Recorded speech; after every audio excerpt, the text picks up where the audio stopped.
Алайда сенің қатын құсап қапылыста қолға түсіргенін қалай? Сен ұстаған мен.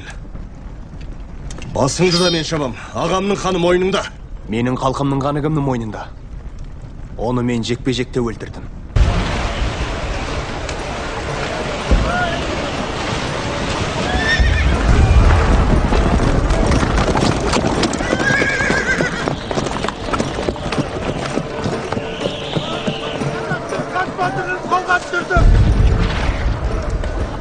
Шаршың басын кескен қазақтың хас батырын ұстадық.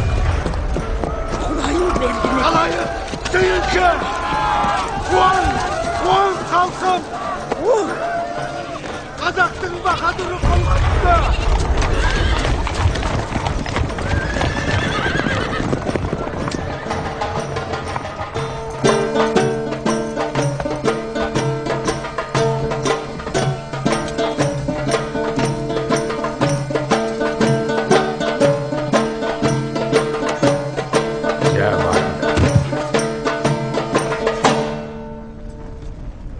Біздің елде ата дәстүрді үлкен кішінің бәрі тәу етеді.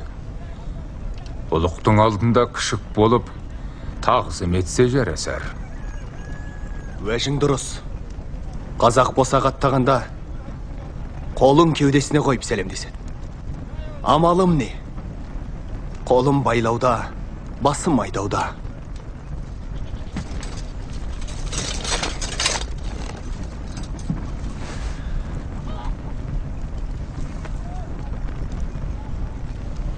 Ата салтын ардақ тұтқаның орынды. Алайда сенің қатын құсап қапылыста қолға түсіргенін қалай? Сен ұстаған мен. Басыңды да мен шабам. Ағамның қаны мойныңда. Менің қалқымның қаны кімнің мойнында?